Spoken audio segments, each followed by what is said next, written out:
Hello दोस्तों, नमस्कार। Nikhil stock academy में एक बार फिर से आपका स्वागत है। दोस्तों, हम आज डिजिटल टेक्नोलॉजी बेस पे बिजनेस मॉडल के बारे में डिस्कस करेंगे। जिस तरह से आप कोई वीडियो देखते हो तो उनके बीच में जो ऐड आता है, उनके पीछे कौन सा बिजनेस मॉडल काम करता है, उसके बारे में डिस्कस करेंगे। तो उस बिजनेस मॉडल का नाम है एफएल इंडिया। उसका ब्रीफ में बिजनेस मॉडल देखेंगे, फंडामेंटल देखेंगे और टेक्निकल चार्ट के थ्रू रीड करने की कोशिश करेंगे कि कहाँ उसका बेस्ट बाइंग अपॉर्चुनिटी बन सकती है, क्योंकि वो मार्च 21 से लेके अभी तक 2 साल एक रेंज बाउंड एरिया में ट्रेड कर रहा है। तो कहाँ बाइंग अपॉर्चुनिटी बन सकती है, कहाँ सपोर्ट एंड रेजिस्टेंस है, उसके बारे में डिस्कस करने की कोशिश करेंगे। तो दोस्तों, उससे पहले हम renewable energy, best small cap stock है जो केपीआई, ग्रीन एनर्जी, दो स्टॉक के बारे में डिस्कस किया। इन्फो है जो इंडिया मार्ट के जो इंटरनेट बेस पे आधारित है। तो उन वीडियो को नहीं देखा तो एक बार उन वीडियो को जरूर देखिए। चैनल पर नए हो तो चैनल को सब्सक्राइब जरूर कीजिए, बेल आइकन के ऑल पर जरूर क्लिक कीजिए, जिससे कि नया वीडियो आने पर आपके पास नोटिफिकेशन सबसे पहले आए। अब चलते हैं बिजनेस मॉडल। एफएल इंडिया एक डिजिटल बेस्ड कंपनी है जो ग्लोबल टेक्नोलॉजी कंपनी है। इसकी स्थापना 2005 में की गई थी। सबसे पहले सिंगापुर से ये कंपनी का स्टार्ट हुआ था। इंडिया, जिस तरह से आप देख सकते हो कि एफएल इंडिया लिखा हुआ है, तो ये 2006 में इंडिया में इसकी स्थापना हुई थी। ये 20+ कंट्रीज में इसका बिजनेस मॉडल है और 500 एफएलआर है और 35 ये लैंग्वेज में, एडवर्टाइजमेंट भी 35 लैंग्वेज में भी देते हैं। इस तरह से समझ सकते हो इसका सबसे बिजनेस मॉडल कि आप जब मोबाइल में मैसेज आता है, जो टेक्स्ट मैसेज आता है, उनके पीछे इन्हीं बिजनेस मॉडल का रोल रहता है। मोबाइल में जो एडवर्टाइजमेंट होते हैं उन्हीं के पीछे इसी बिजनेस मॉडल का रहता है। जिस तरह से आप देख सकते हो कि आप वीडियो देखते हो तो वीडियो के बीच में जो भी एडवर्टाइजमेंट आते हैं या कोई साइट को विजिट करते हो तो साइट के बीच में जो एडवर्टाइजमेंट आते हैं उनके पीछे इसी बिजनेस मॉडल का रोल रहता है। ये टारगेट बेस्ड ऑडियंस होती है। जिस तरह से आपको टारगेट बेस्ड इस तरह से समझ सकते हो कि आपने जैसे स्टॉक मार्केट के बारे में वीडियो देख रहे हो तो आपके बीच, उसकी वीडियो के बीच में जो एड आएंगे वो आप स्टॉक मार्केट से ही रिलेटेड आते हैं। 80 से 90% आपने देखा होगा। आप नोटिस नहीं किया तो नोटिस कीजिए कि जिस फील्ड से रिलेटेड आप इंफॉर्मेशन चाहिए उससे रिलेटेड ही आपको ये एड दिखाई देंगे। और रीटारगेट होता है। रीटारगेट की जिस तरह से समझ सकते हो आपकी कि आपने अगर कोई किसी जैसे साइट पे विजिट किया या प्रोडक्ट, जैसे आप फ्लिपकार्ट या अमेजन पे आप कोई आइटम को सर्च किया, सर्च करने के बाद में आपने उसके पूरी डिटेल एनालिसिस की, डिटेल के बाद में आपने लास्ट में आप उसको बाय नहीं किया और उसको छोड़ दिया।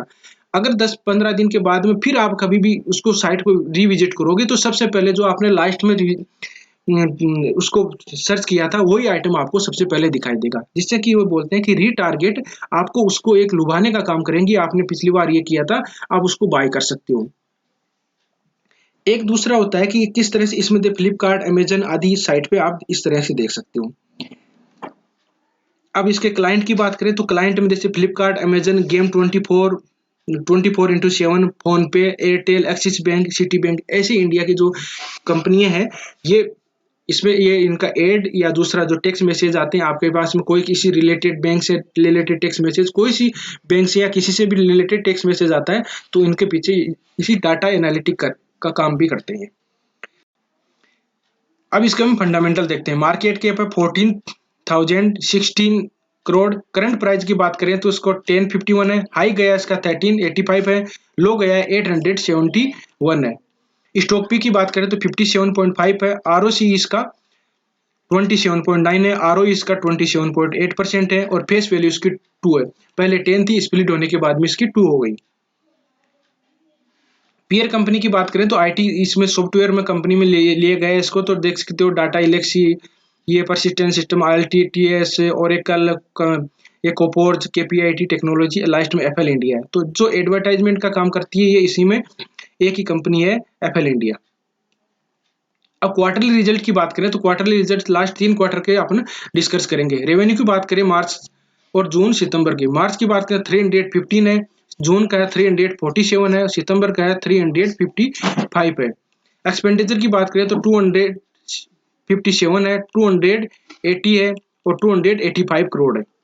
नेट प्रॉफिट की अपन डायरेक्ट नेट प्रॉफिट पे चलते हैं तो नेट प्रॉफिट है, मार्च की बात करें 69 करोड़ है, जून की है 55 करोड़ है और सितंबर की है 559 है। तो आप देख सकते हो कि जो जून का क्वार्टरली रिजल्ट है उसमें डिक्लाइन। अब डिक्लाइन क्यों है वो देखते हैं। इसमें देखिए कि जो मार्च का है इसमें अदर इनकम में देखते हैं तो 29 करोड़ है, लेकिन जो जून और सितंबर की बात करें तो जून में देखो 7 करोड़ है और सितंबर में 13 है। तो इस वजह से इसमें डिक्लाइन हुआ है नेट प्रॉफिट में।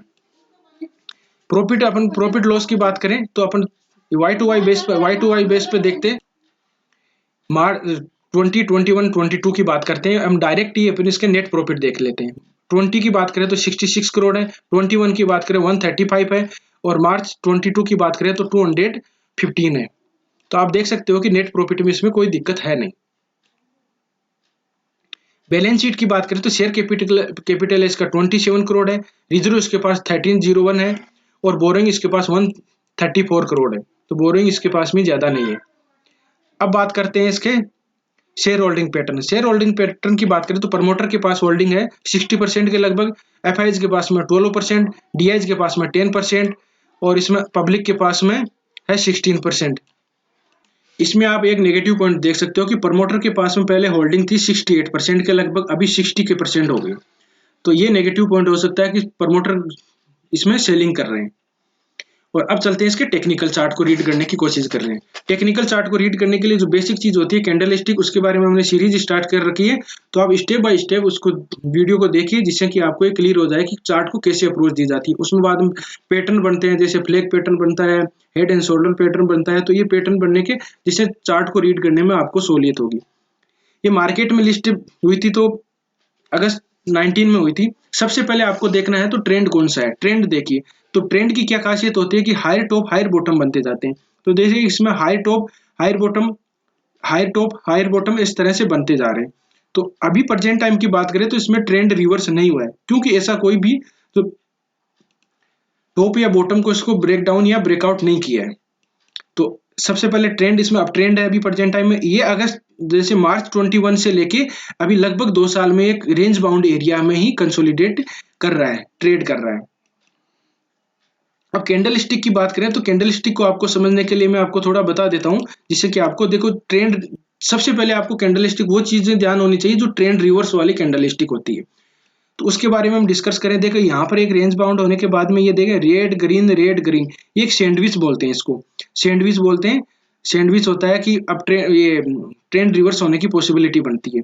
अब टॉप में भी बन सकता है और बॉटम में भी बन सकता है। यहाँ पर देखोगे ये एक ट्रेंड था, पहले ट्रेंड के बाद में ये कैंडल बनी है, इसको पहले वाले को इनगल्प कर लिया, तो इसको बोलते हैं बुलिश इनगल्पिंग कैंडल। उसके बाद में देखो अच्छा मूवमेंट आया है। ये बॉटम में बनती है। बियरसिंग इनगल्पिंग कैंडल भी होती है जो टॉप में बनती है। उसको क्या है कि रेड ग्रीन पहले आती है, रेड बाद में आती है, तो पहले को पूरा का पूरा इनगल्प करना है, मतलब निगल जाना, कवर कर लेना। यहाँ पर देखिए यहाँ पर एक ग्रेव स्टोन डोजी बोलते हैं इसको। यहाँ ट्रेंड था, एक ट्रेंड चल रहा था, रेंज बाउंड समझ सकते हो। ग्रेव स्टोन डोजी बना है, एक यहाँ पर रेड डोजी भी बना है। तो ये कैंडल जो ग्रेव स्टोन डोजी की क्या खासियत होती है कि ट्रेंड होता है बॉटम में बनता है, और जो इसका पहले का जो टॉप है उसको ब्रेकआउट करना चाहिए। ब्रेकआउट के बाद में एक मूवमेंट दिखाई देगा। ये पहले वाला इसको बोल सकते हो आप, इसको बोलेंगे डार्क क्लाउड कोर फॉर्मेशन, जिसको कि 75% 80% के लगभग कवर करना चाहिए। पूरा तो नहीं कर रखा है इसमें, लेकिन 70-85% अगर किसी पहले वाली कैंडल को कर लेते हैं, उससे पहले ट्रेंड होना चाहिए, तो ये रिवर्स कैंडल रिवर्स ट्रेंड की पॉसिबिलिटी बन सकती है।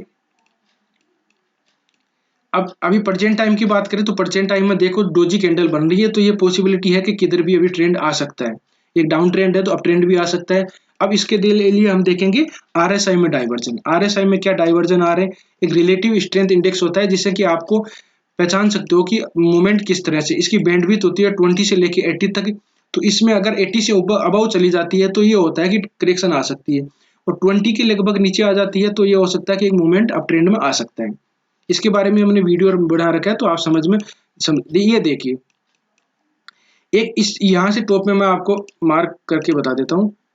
ये देखिए इसमें एक अप ट्रेंड है इसमें, ठीक है। अप ट्रेंड होने के बावजूद आरएसआई में देखोगे तो आरएसआई में यहाँ से लेके आपको डाउन ट्रेंड दिखाई देगा। इसको बोलते हैं नेगेटिव डाइवर्जन। और उसके बाद में आप एक रेंज बाउंड एरिया समझ सकते हो, या देखिए इसमें यहाँ के बाद में करेक्शन आई है। प्रेजेंट टाइम की बात करें तो क्या प्रेजेंट टाइम में आरएसआई में डाइवर्जन दिखाई दे रहे हैं। अपन इसको एक लाइन चार्ट में कन्वर्ट कर लेते हैं। लाइन चार्ट के कन्वर्ट करने के बाद में सेम टू सेम देखें तो इसमें अभी प्रेजेंट टाइम में कोई भी डाइवर्जन नहीं दिखाई दे रहे। तो आप देख सकते हो कि इसमें अभी कोई पॉसिबिलिटी नहीं है कि अप ट्रेंड आने की या डाउन ट्रेंड आने की। जो चल रहा है वैसे ही रेंज बाउंड एरिया में ही चल रहा है। अब इसमें एक ट्रेंगल पैटर्न जैसे अब आपको चार्ट देखते ही पता चल जाना चाहिए कि इसमें कुछ ना कुछ ट्रेंड लाइन होती है, उसको सपोर्ट करता है। तो ये देखिए,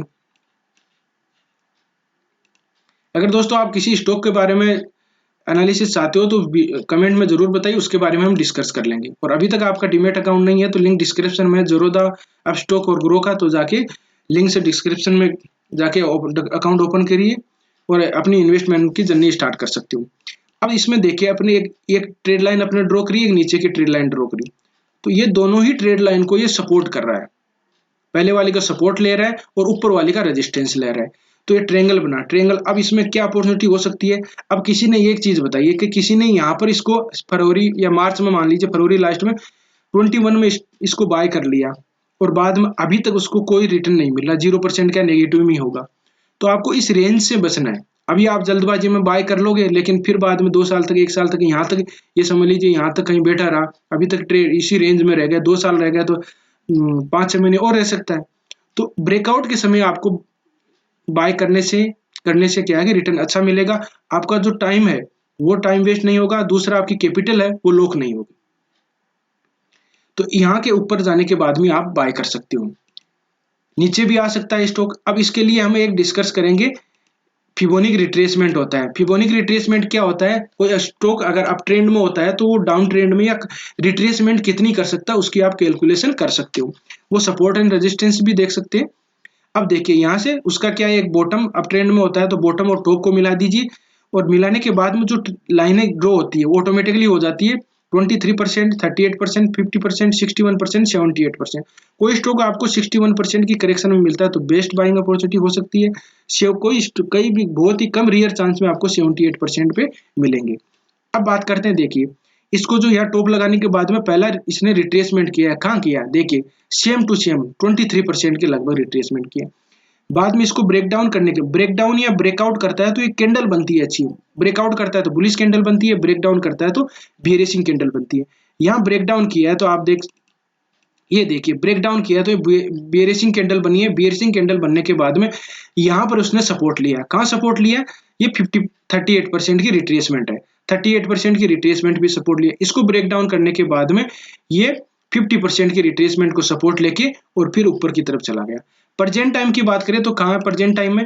पर मैं आपको लाइन ड्रॉ कर देता हूँ, देखिए यहाँ 38% के लगभग ये यहाँ पर कंसोलिडेट कर रहा है या सपोर्ट मिल रहा है। अच्छा यहाँ पर भी देखिए, यहाँ पर इस 50%, हाँ 38% की रिट्रेसमेंट आ रही है, यहाँ पर ही अपने ट्रेंगल की ये लाइन आ रही है।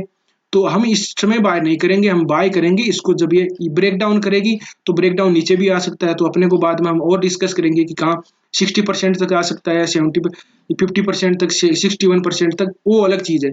लेकिन ऊपर के लिए जब इसमें हम बाय करेंगे तो एक अच्छा अपने को रिटर्न मिलना चाहिए। तो रिटर्न अपने को तभी मिल पाएगा जब इस लाइन ड्रॉ के ऊपर ब्रेकआउट होगी और सस्टेन करेगी, तब हम बाय करेंगे। जब तक दूसरे स्टॉक में कैपिटल लगा देंगे तो अपने को अच्छा रिटर्न मिल सकता है। 1 साल भी रहेगा, 1 साल में कई स्टॉक में आपको 20%, 30% रिटर्न मिल गया तो अच्छी है। तो इस तरह से आप स्टॉक में रणनीति बना सकते हो। मेरा व्यू है कि अभी आपको वेट करना चाहिए और इसको वॉच लिस्ट में रखना चाहिए।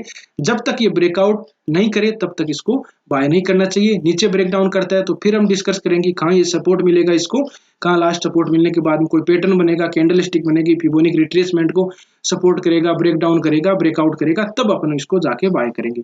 तो इस तरह से दोस्तों इस स्टॉक में रणनीति बना सकते हो। मेरा व्यू है कि वेट कीजिए अभी और इसमें बाद में हम देखेंगे, और ट्रेड वॉच लिस्ट में रखिए, कहाँ पर इसको ब्रेकआउट करता है तब हम बाय करेंगे।